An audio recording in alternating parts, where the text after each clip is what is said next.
Tu llamada. Son las 6:38 de la mañana y está en nuestros estudios el doctor Walter Ayala, presidente del Comité de Ética del Colegio de Abogados de Lima. Sí, es el Consejo de Ética. El Consejo de Ética es como se llama, ¿no es cierto? Sí, Consejo de Ética. Y han estado ustedes en el ojo de la tormenta el día de ayer por la decisión de que la señora Marta Huatay, que fue sentenciada por terrorismo, que cumplió su condena, pero que era, digamos, pública y notoriamente una dirigente de Sendero Luminoso, está habilitada para ejercer como abogada. ¿Por qué no nos explica exactamente qué es lo que pasó? Claro. Buenos días con todos. Mi nombre es Walter Ayala, director de Ética y presidente del Consejo de Ética. El caso de la señora Marta Huatay, como usted lo dice, ella está habilitada. Y es más, ella nunca estuvo no inhabilitada. Desde que ella fue condenada por terrorismo hasta el día de hoy está habilitada. Lo que pasó es que... Pero la inhabilitación no es algo... O sea, ¿de quién depende inhabilitarla? ¿Del Poder Judicial o del propio Colegio de Abogados? Ambos pueden inhabilitarla, ambos. Claro que cuando se da la sentencia, también el Poder Judicial pudo poner de manera accesoria la inhabilitación, ¿no? Pero el colegio lo que debió hacer en su momento, al tener conocimiento de este hecho, debió iniciar un proceso, así como nosotros lo hemos iniciado en el caso de los audios del CNM, ¿no? Pero lamentablemente no lo hicieron.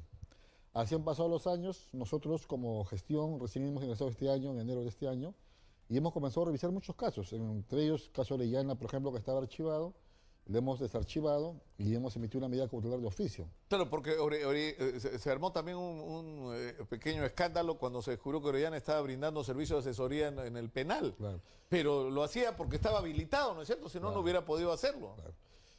Sin tratar ¿no? de salvar responsabilidad, si bien es cierto, soy abogado y el colegio es uno solo, sin embargo hay gestiones.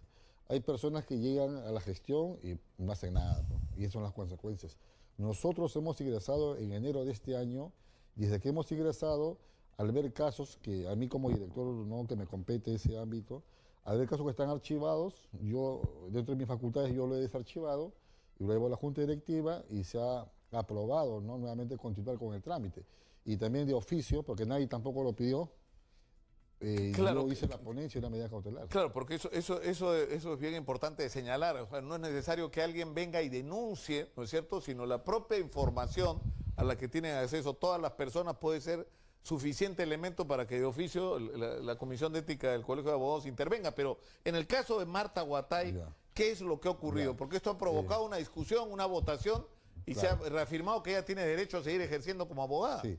En el caso de Marta Huatay, yo al ver ¿no? de que es una persona que tiene una sentencia firme y al ver de que hay peligro en la demora ¿no? por la función o por la labor que ella puede dar, por el servicio que ella puede dar a los usuarios, ¿no? al público en general, porque en sí la profesión de abogado es un servicio social. Entonces, nuevamente hice una ponencia de medida cautelar, ¿no? para suspenderla. Y esto fue todavía el día 12 de septiembre. El día 12 de septiembre cité al colegiado, que somos 5, conmigo son 5, les puse ¿no? la ponencia ¿no? en la mesa y les expliqué. Les expliqué en cuanto, por ejemplo, para que se dé una medida cautelar deben haber 3 presupuestos. Uno, la verosimilitud del derecho o del hecho. En este caso, para mí, y dentro de la ponencia se estaba ¿no? desarrollando, es una ponencia que tiene 17 hojas, donde yo indiqué ¿no? de que la verosimilitud se da en este caso porque hay una sentencia con el carácter de firme, ¿no? O sea, no hay que discutir. O sea, no hay una discusión sobre la señora estuvo o no involucrada, porque además ha sido pública, ella además no lo ha negado, ¿no es cierto? Sí. Y cuando yo digo que hay una verosimilitud, yo lo digo porque no me compete afirmar que es verdad. Porque por el estadio procesal donde se encuentra el trámite del proceso, yo tengo que decir, ¿no? Eso es el primero. ¿No? ¿El segundo? El segundo es que es el peligro a la demora. Que la agremiada, al estar habilitada y al tener esta conducta ya, ¿no? de una sentencia, el Colegio de Abogados no puede garantizar que esta persona dé un servicio público eficiente o arreglado a ley. Es muy importante indicar, ¿no? que el Colegio de Abogados habilita a los abogados para que puedan ejercer.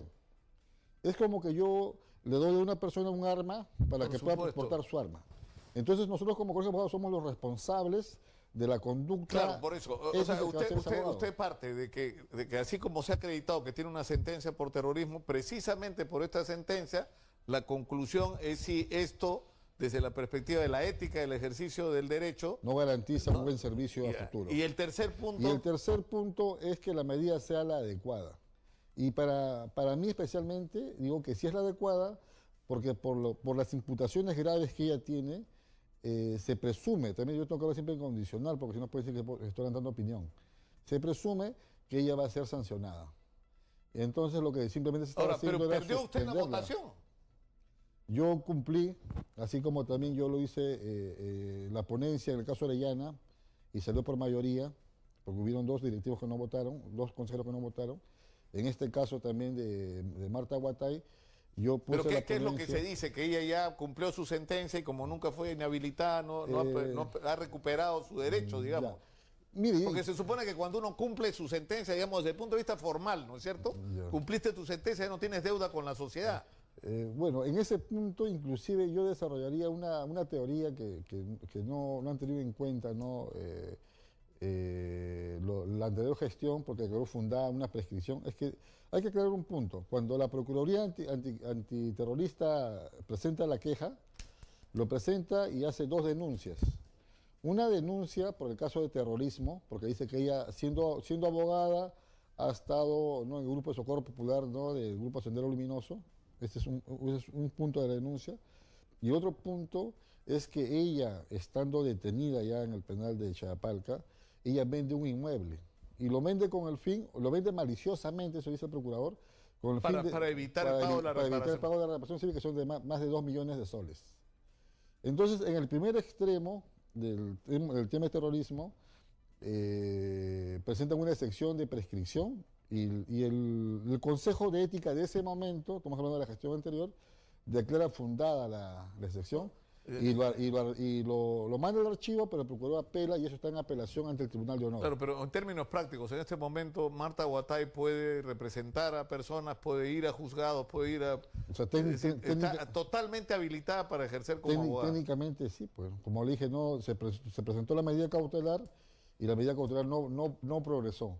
Pero yo presento la medida cautelar por el segundo hecho, no por el primero, porque el primero, como hemos dicho... Claro, pero ahora, hay la pregunta y la interrogante que mucha gente se hace, ¿qué ocurre si hay una persona que ha participado en un grupo terrorista y que se arrepiente, ¿no es cierto? Y quiere rehabilitarse, y quiere ser parte de la sociedad, y puede ocurrir un caso que sea abogado y quiere ejercer, porque es lo que sabe hacer. O sea, es bien complicado cómo establecer, cómo discriminar, Sí. porque si no, en todo caso, el castigo debería ser que quede inhabilitado para el ejercicio de una profesión tan sensible como la del abogado. Exacto. Cuando sea condenado por terrorismo. No, pero eso no está en la ley, ¿no es cierto? Pero sí. Pero yo digo una cosa, eso no está en la ley, pero digamos, no, en el primer término de la prescripción que yo le digo, si ella, Marta Huatay, cometió supuestamente, ¿no?, simplemente condicional, aunque ya la sentencia lo dicen solas, su pronunciamiento, de que ella por asesinatos, ¿no? De repente no directamente, pero estuvo en ese grupo.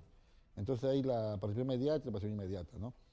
Pero esos hechos son considerados de lesa humanidad en la comunidad internacional, porque acá en el Perú no tenemos... Claro, y eso que claro, pero y que más allá de que eso, porque una cosa es lo que hace la justicia, otra cosa es lo que hace la ética del Colegio de Abogados. No, a ese punto yo me No es cierto, porque alguien de repente puede ser exculpado por la justicia, pero la Comisión de Ética del Colegio de Abogados puede considerar que no merece el derecho a ejercer como abogado. Claro, pero o sea, yo me iba al punto de la prescripción para seguir con el segundo punto que usted me dice. Claro. Yo me iba a que si el tema son considerados de lesa humanidad por la comunidad internacional y son imprescriptibles, entonces si el derecho penal es imprescriptible, un derecho penal que te mete preso inclusive, ¿no?, en el caso de que te encuentres culpable, entonces con mucho más razón el tema administrativo también debe de ser imprescriptible y no debió de declararse fundada la prescripción, siguiendo esa misma secuencia, ¿no? Porque todo se origina en los delitos, ¿no?, estos graves, ¿no?, que son considerados de esa manera.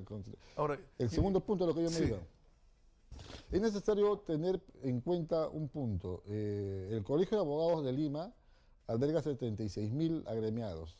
A nivel nacional hay 150.000 abogados en el Perú. Y todos los operadores de justicia son abogados.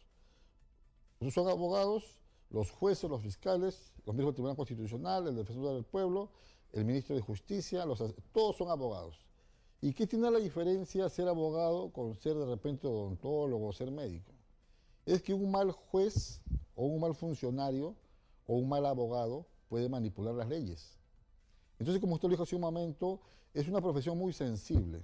E inclusive yo diría que para ser abogados en el Perú no debe ser un derecho, sino debe ser un privilegio. Y dentro de ese contexto se debe, como decía hace un momento, ¿no?, salir una ley en que cuando un abogado esté comprometido en hechos de corrupción o hechos de gravedad, simplemente se le debe de suspender de manera por permanente. vida. Claro, pero el problema es que ya más allá de eso, lo que es cierto, y eso me parece sana la actitud autocrítica, o sea, el Colegio de Abogados no ha hecho lo que debía hacer. Por ejemplo, a mí me ha llamado mucho la atención el caso Odebrecht, ¿no es cierto? O sea, en el caso Odebrecht de repente se publica una lista de 18, 20, no sé cuántos estudios de abogados que han prestado servicios para Odebrecht, ¿no es cierto? Entonces, la justicia tendrá que procesar el tema por su lado.